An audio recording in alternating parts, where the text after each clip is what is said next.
नमस्कार दोस्तों, जय बालाजी सरकार, जय बाबा बागेश्वर धाम। मित्रों, प्रेम से बोलिए सीताराम। दोस्तों, जय श्री राधे कृष्णा। स्वागत है मित्रों, आप सभी का आज के हमारे इस महत्वपूर्ण और खास वीडियो में। तो तुला राशि वालों, दोस्तों, आज तुम्हें 500 रुपए के 40 बंडल मिलेगा, परंतु यहां पर अकेले आना।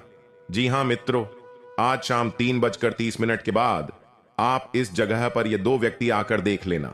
पूरे 40 बंडल 500 के रखे हुए मिलेंगे आपको।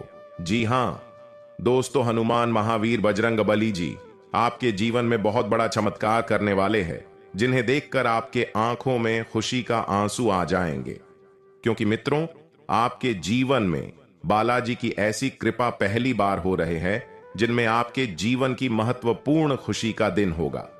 आने वाले अगले 24 घंटे, जी हां दोस्तों, आने वाले अगले 24 घंटे आपके लिए बेहद ही खूबसूरत पल होंगे, जिन्हें देखकर आपने पैरों तले जमीन खिसक जाएगी। इस नाम के दो व्यक्ति बनेगा आज मालामाल, क्योंकि हनुमान जी ने आपके राशि के जातकों में से दो लोगों का जीवन में पूरे 40 बंडल 500 के देंगे, और उन्हें पाकर व्यक्ति मालामाल नहीं बल्कि धनवान बन जाएंगे। जिंदगी भर वो करोड़ों में खेलेंगे। जी हां दोस्तों, हम आप सभी से इतना कहना चाहते हैं, आज की इस वीडियो को मिस मत करना दोस्तों, क्योंकि बालाजी की यह कृपा तुम्हें तुम्हारा सपनों के शिखर पर ले जाएगा, और आपके जीवन में जो भी दुख है वह सारे संकट मोचन हनुमान, महावीर, बजरंग बली हर लेंगे। बस आज इस वीडियो को शुरू से लेकर अंत तक जरूर देखना। अगर बजरंग बली का कृपा पाना चाहते हो तो वीडियो को एक लाइक और हमारे चैनल को सब्सक्राइब जरूर करिएगा, और कमेंट बॉक्स में जय श्री राम। महिलाएं घर की संपत्ति अर्थात लक्ष्मी का रूप होती हैं। जिस घर में महिलाओं का सम्मान नहीं होता, मां लक्ष्मी उस घर से अपना नाता तोड़ लेती हैं। शास्त्रों में वर्णित है कि घर की महिला सर्वगुण संपन्न हो तो समस्याओं को उस घर में स्थान नहीं मिलता। वह मकान में प्रेम तथा जीवंतता का संचार कर उसे घर बनाती है। भाग्यशाली होते हैं ऐसे घर जिन घरों की महिलाओं में कुछ विशेष गुण विद्यमान होते हैं। उस घर में लक्ष्मी को बुलाने के लिए निमंत्रण नहीं देना होता, बल्कि उस घर की महिला ही लक्ष्मी का रूप होती। आजकल की भाग दौड़ भरी जिंदगी में आमदनी अठन्नी खर्चा रुपया हो गया है।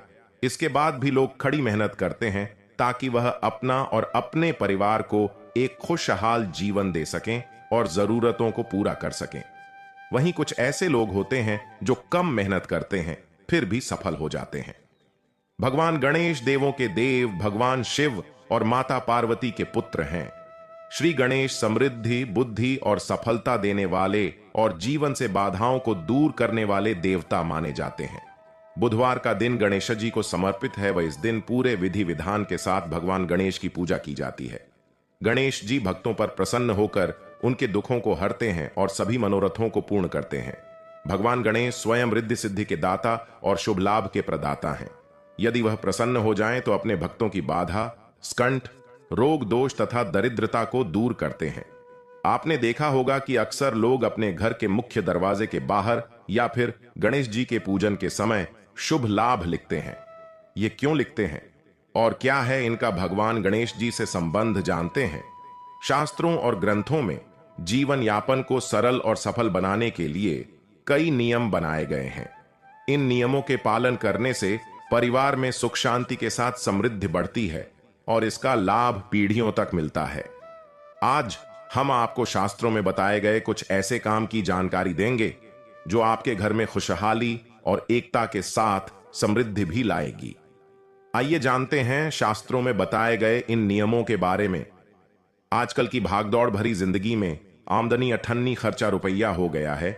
इसके बाद भी लोग कड़ी मेहनत करते हैं ताकि वह अपना और अपने परिवार को एक खुशहाल जीवन दे सकें और जरूरतों को पूरा कर सकें। वहीं कुछ ऐसे लोग होते हैं जो कम मेहनत करते हैं फिर भी सफल हो जाते हैं। शास्त्रों और ग्रंथों में जीवन यापन को सरल और सफल बनाने के लिए कई नियम बनाए गए हैं। इन नियमों के पालन करने से परिवार में सुख शांति के साथ समृद्धि बढ़ती है और इसका लाभ पीढ़ियों तक मिलता है। आज हम आपको शास्त्रों में बताए गए कुछ ऐसे काम की जानकारी देंगे जो आपके घर में खुशहाली और एकता के साथ समृद्धि भी लाएगी। आइए जानते हैं शास्त्रों में बताए गए इन नियमों के बारे में। शास्त्रों में बताया गया है कि जिस घर के पितृ और कुल देवी देवता प्रसन्न होते हैं वहां 7 पीढ़ियां हमेशा खुशहाल रहती हैं। हर कुल की एक देवी या देवता होते हैं जो आराध्य होते हैं, जिनको विशेष तिथियों या किसी कार्यक्रम में आराधना और पूजा पाठ की जाती है। वहीं पितृ के लिए तर्पण और श्राद्ध करना जरूरी होता है, जिससे वे संतुष्ट होते हैं। पुण्यतिथि पर पितरों का श्राद्ध, तर्पण और दान करने से उनकी कृपा हमेशा बनी रहती है, जिससे घर में खुशहाली बनी रहती है और पारिवारिक सदस्यों की तरक्की होती। पूजा घर के बाद किचन घर में सबसे पवित्र स्थल माना जाता है, क्योंकि यहां ईश्वर और परिजनों के लिए भोजन बनता है। हमेशा भोजन बनाने के बाद घर के मंदिर में भोग लगाएं। ऐसा करने से कभी भी अन्न और धन की कमी नहीं होती है। साथ ही किचन में भी झूठे बर्तन व खाना न रखें और भोग लगाने के बाद ही भोजन अर्पित करें। साथ ही घर में किसी भी तरह की गंदगी, मकड़ी के जाले ना हो, इस बात का भी ध्यान रखें। दान पुण्य करना सनातन धर्म में मुख्य माना गया है। खासतौर पर जब आपको कोई भूखा मिले तो उसको भोजन अवश्य कराएं। अगर आपके घर पर कोई आया हो तो उसका सम्मान करें और भोजन पानी की व्यवस्था जरूर करें। गरीबों को भोजन और अन्न दान करने से परिवार कई तरह के संकटों से बच जाता है और दान पुण्य का लाभ कई पीढ़ियों का मिलता है। दान करने से परिवार पर अगर कोई समस्या आ रही होती है तो वह दूर चली जाती है। सनातन धर्म के शास्त्र और ग्रंथों में संपूर्ण सृष्टि का रहस्य है। इनका हर रोज अध्ययन करने से मन शांत रहता है और चीजों को लेकर पूरी तरह तैयार रहते हैं। केवल इनके पढ़ने मात्र से प्रकृति और इंसान के बीच के रिश्ते समझने आ जाते हैं। वहीं तप करने से मन, शरीर और विचार पूरी तरह शुद्ध हो जाते हैं। हर रोज शास्त्रों और ग्रंथों का अध्ययन और तप करने से जीवन में तरक्की मिलती है और विचार हमेशा सकारात्मक बने रहते हैं, जिसका लाभ आपको जीवन के हर क्षेत्र में मिलता है। दया और विनम्रता। जिस स्त्री के पास दया और विनम्रता होती है वह सदैव सम्मान प्राप्त करती है। जो स्त्री अपने क्रोध पर काबू नहीं कर पाती है वह अपना तो नुकसान करती ही है, साथ पूरे परिवार को भी हानि पहुंचाती है। इसलिए स्त्री को दया और विनम्रता जैसे गुणों को अपनाना चाहिए। धर्म का पालन। स्त्री को धार्मिक होना चाहिए। ईश्वर और प्रकृति पर उसका विश्वास होना चाहिए। धर्म पर आस्था रखने वाली स्त्री अच्छे और बुरे का अंतर आसानी से समझ लेती है। प्रकृति की पूजा करने से संतुलन का ज्ञान होना होता है। संचय करने की प्रवृत्ति। स्त्री का यह गुण आज के आधुनिक समय में बहुत ही जरूरी है। स्त्री को धन संचय का अच्छा ज्ञान होना चाहिए। चाणक्य ने कहा है कि विपत्ति आने पर ही मित्र और पत्नी की परीक्षा होती है। इसका अर्थ यह है कि जो स्त्रियां धन की बचत करती हैं उन्हें विपत्ति आने पर कष्ट नहीं होता है, उनके परिवार को कोई हानि नहीं होती है। स्त्री की वाणी बहुत ही मधुर होनी चाहिए। स्त्रियों को कड़ीडी दिए हुए वचन नहीं बोलने चाहिए, इससे उनकी शोभा खराब होती है। कटु वचन बोलने वाली स्त्री सुंदर होने के बाद भी क्रूप के समान है। साहस। चाणक्य के अनुसार स्त्रियों में पुरुषों के तुलना में 6 गुना साहस होना चाहिए। स्त्रियों को समय आने पर हर स्थिति से निपटने के लिए तैयार रहना चाहिए। जो स्त्री तन से ही नहीं मन से भी सुंदर हो। घर आए मेहमानों का स्वागत सत्कार करे। पराया दुख देखकर दुखी होकर अपनी सामर्थ्य के अनुसार उसकी सहायता करे और जो दूसरों को दुख दर्द में देखकर उसको दूर करने में आनंद का अनुभव करे। घर की रसोई में भेदभाव किए बिना समान रूप से सभी को भोजन परोसे। सभी सदस्यों को भोजन कराने के उपरांत भोजन करे। जो प्रतिदिन स्नान करके साफ और स्वच्छ वस्त्र पहनकर रसोई घर में प्रवेश करती है। सुबह शाम घर में देवी देवताओं के सामने धूप, दीप और सुगंधित अगरबत्ती जलाकर पूजा पाठ करती है। महिलाएं जो घर में होती हैं अलक्ष्मी का रूप। जो स्त्री मैली कुचैली सी और पाप कर्मों में रत रहती है, पराय पुरुषों में उसका मन रमता है। जो बात बात पर गुस्सा करती है, अपने पति को दबाने के लिए रोष प्रदर्शन, छल या मिथ्या भाषण करती है। प्राचीन ग्रंथों में जीवों से जुड़े कई शुभ अशुभ संकेतों का उल्लेख मिलता है। इन संकेतों को पहचानकर आने वाली मुसीबतों से बचा जा सकता है। हालांकि हर बार ये संकेत अशुभ नहीं होते, ये शुभ भी होते हैं। ज्योतिष व शकुन शास्त्र में जीवों से जुड़े ऐसे कई संकेतों का उल्लेख मिलता है जो मनुष्य को आने वाली विपदा से सावधान करते हैं। हालांकि कुछ लोग इन पर विश्वास नहीं करते, लेकिन ये संकेत काफी हद तक सही होते हैं। हिंदू धर्म में मान्यता है कि यदि बिल्ली रास्ता काट जाए तो रुक जाना चाहिए, इससे बनता कार्य बिगड़ जाता है। यह इशारा भी होता है कि यदि आप कहीं बाहर जा रहे हैं तो न जाएं, अन्यथा दुर्घटना हो सकती है। अगर आपको घर या उसके बाहर बिल्ली बार बार रोती दिखाई देती है तो यह घर परिवार पर आने वाले किसी बड़े संकट का संकेत है। आप किसी जरूरी कार्य से बाहर जा रहे हैं और रास्ते में लड़ती हुई बिल्लियां दिखाई दें तो समझ जाइए कि काम नहीं बन पाएगा। माना जाता है कि यदि यात्रा पर जा रहे हैं और बिल्ली मुंह में मांस का टुकड़ा लिए दिखाई दे तो कार्य सफल हो जाएगा। हिंदू धर्म में गाय को माता का दर्जा दिया गया है। मान्यता है कि गाय के भीतर 33 करोड़ देवी देवताओं का वास होता है। गाय की पूजा करने व उसे चारा या रोटी खिलाना लाभकारी होता है। गाय भी हमें शुभ संकेत देती है। मान्यता है कि अगर आपके घर के दरवाजे पर गाय आकर जोर जोर से रंभाती है तो यह संकेत है कि कोई सुखद समाचार मिलने वाला है। यह धन लाभ व सुख में वृद्धि का भी सूचक होता है। यदि रास्ते में गाय मूत्र विसर्जन करती दिखाई दे तो यह संकेत है कि आने वाली विपत्ति टल गई है। कुत्ते से भी शुभ अशुभ प्रभाव जुड़े हैं। यदि आपके पास कोई कुत्ता आकर लेटने लगे तो यह संकेत है कि कुछ अच्छा होने वाला है। यदि घर के बाहर कुत्ता भवन की ओर मुख करके सोए तो घर पर कोई विपत्ति आने वाली है। वास्तु और ज्योतिष शास्त्र की मान्यता के अनुसार सकारात्मक और नकारात्मक ऊर्जा फैलाने वाले पौधे होते हैं। सकारात्मक पौधों को घर में या घर के आंगन में लगाने से धन, सुख, शांति और समृद्धि का आगमन होता है। आओ जानते हैं ऐसे 5 पौधों के बारे में जो आपके जीवन में धन संबंधी समस्या को समाप्त करके आपको करोड़पति बना सकते हैं। नंबर 1, लक्ष्मणा या सफेद पलाश। यह पौधा बहुत दुर्लभ है। हालांकि यदि आपको यह कहीं से मिल जाए तो इसे अपने घर के आंगन या गैलरी में लगाएं। मान्यता है कि लक्ष्मणा का पौधा भी धन लक्ष्मी को आकर्षित करने में सक्षम है। घर में किसी भी बड़े गमले में इसे उगाया जा सकता है। कहते हैं कि जिस किसी के भी घर में सफेद पलाश और लक्ष्मणा का पौधा होता है वहां धन वर्षा होना शुरू हो जाती है। नंबर 2, कनेर की 3 तरह की प्रजातियां होती हैं। एक सफेद कनेर, दूसरी लाल कनेर और तीसरी पीले कनेर। कनेर के पौधे को देवी लक्ष्मी का प्रतीक माना जाता है। देवी लक्ष्मी को सफेद कनेर के फूल चढ़ाए जाते हैं। नारियल का वृक्ष। हिंदू धर्म में नारियल के बगैर तो कोई मंगल कार्य संपन्न होता ही नहीं। पूजा के दौरान कलश में पानी भरकर उसके ऊपर नारियल रखा जाता है। यह मंगल प्रतीक है।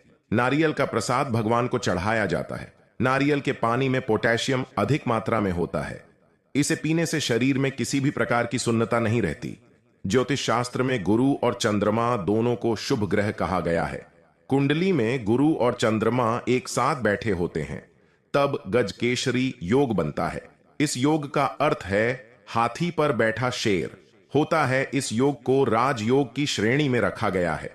जिस व्यक्ति की कुंडली में यह योग बनता है वह बुद्धिमान और दीर्घायु होता है। धर्म कर्म में इनकी रुचि होती है। ऐसे व्यक्ति जिस क्षेत्र में होते हैं उनमें निरंतर प्रगति की ओर बढ़ते रहते हैं। यह योग उन स्थितियों में भी बनता है जब गुरु और चंद्रमा एक दूसरे से चौथे, 7वें या 10वें घर में होता है। ज्योतिष के ग्रंथ शास्त्र में कहा गया है कि चंद्रमा और गुरु के बीच संबंध नहीं भी हो और केवल गुरु चौथे, 7वें या 10वें घर में शुभ स्थिति में बैठा हो तब भी गजकेशरी योग बनता है। इस योग की सबसे बड़ी विशेषता यह है कि इस योग से प्रभावित व्यक्ति पढ़ने लिखने में बहुत ही होशियार होते हैं। ये दयावान और विवेकशील होते हैं। आमतौर पर इस योग वाले व्यक्ति उच्च पद पर कार्यरत होते हैं।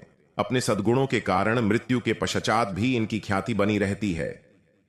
गुजरात के मुख्यमंत्री नरेंद्र मोदी और बॉलीवुड के शहंशाह अमिताभ बच्चन की कुंडली में भी यह योग मौजूद है। दोस्तों, आखिर नमक से सबसे जल्दी लोग धनवान क्यों हो जाते हैं? क्यों नमक से सबसे जल्दी पैसा चुंबक की तरह आता है? जानिए इसके पीछे की सच्चाई। दोस्तों, नमक जो हर घर में बड़ी आसानी से मिल जाता है। आपको बता दें, खाने में नमक कम हो तो वो खाना बेस्वाद लगता है। थोड़ा सा नमक आपके खाने को लजीज बना देता है। जब से नमक की खोज हुई है तभी से ही यह माना जाता रहा है कि इसमें नकारात्मक ऊर्जा को दूर करने की अद्भुत शक्ति होती है। वास्तु विज्ञान के अनुसार नमक घर में सकारात्मक ऊर्जा का संचार बहुत तेजी से करता है। कहा जाता है कि जहां पर नमक नहीं तो वहां पर भूत प्रेत वास करते हैं और ऐसे घरों में सुख समृद्धि भी नहीं होती। ऐसे में हम यह जानते हैं कि नमक का ये उपाय करने से सबसे जल्दी व्यक्ति धनवान क्यों हो जाता है। तो चलिए जानते हैं नमक का बहुत चमत्कारी उपाय जो रातों रात बदल सकता है आपकी किस्मत। परंतु उपाय जानने से पहले अपने मन में आप शीघ्र ही अपने इष्ट देवी या देवता को प्रणाम करके अपने मनोकामना के बारे में बता दें और तुरंत अपने भगवान को आप कुछ वादा भी कर दे कि हमारा सपना पूरा होने के बाद आपके लिए ये करेंगे इत्यादि। जी हां दोस्तों, आइए जानते हैं नमक का यह उपाय। दोस्तों, वास्तुशास्त्र के अनुसार नमक में एक अलग तरह का आकर्षण होता है और इसी वजह से नमक का इस्तेमाल कई मंत्र और तंत्र के टोने टोटके में भी किया जाता है। ऐसा कहा जाता है कि नमक नकारात्मक ऊर्जा को नष्ट कर सकारात्मक ऊर्जा को अपनी ओर आकर्षित करता है। कुछ लोग तो वशीकरण के लिए भी नमक का बहुत उपयोग करते हैं। तंत्र के अनुसार अगर नमक को सही तंत्र मंत्र के साथ प्रयोग किया जाए तो यह आपको रातों रात धनवान भी बना सकता है। दोस्तों, नंबर 1, नमक और कांच ये दोनों ही राहु के कारक होते हैं। इसीलिए यदि आप नमक को कांच की प्याली में भरकर शौचालय स्नान में रखेंगे तो वहां से नकारात्मक ऊर्जा का नाश होता है। साथ ही इस उपाय से वहां मौजूद सूक्ष्म कीटाणु नष्ट होते हैं। शौचालय में सबसे अधिक नकारात्मक ऊर्जा होती है, ऐसे में यह उपाय उसे दूर कर देगा। इसे आप जरूर करें। दोस्तों, नंबर 2, नमक का पोछा करें। मालामाल वैज्ञानिक दृष्टि से भी यह उपाय बहुत कारगर है। जब भी आप घर में पोछा लगाएं तो उसमें कुछ नमक मिला लें। हफ्ते में कम से कम 1-2 बार नमक का पौधा अवश्य लगाएं। शीघ्र ही धन की प्राप्ति अवश्य होती है। जी हां दोस्तों, यह उपाय करने से तुरंत ही व्यक्ति मालामाल बन जाते हैं। यह नमक पूरे घर को सकारात्मक ऊर्जा से भर देता है और घर की तरक्की के लिए नमक से पूछा हमेशा लगाना चाहिए, क्योंकि सकारात्मक ऊर्जा मां लक्ष्मी को भी घर में प्रवेश करने के लिए आकर्षित करती है। दोस्तों, नंबर 3, नमक को कांच की प्याली में भरकर और उसके अंदर 4-5 लौंग डाल दें।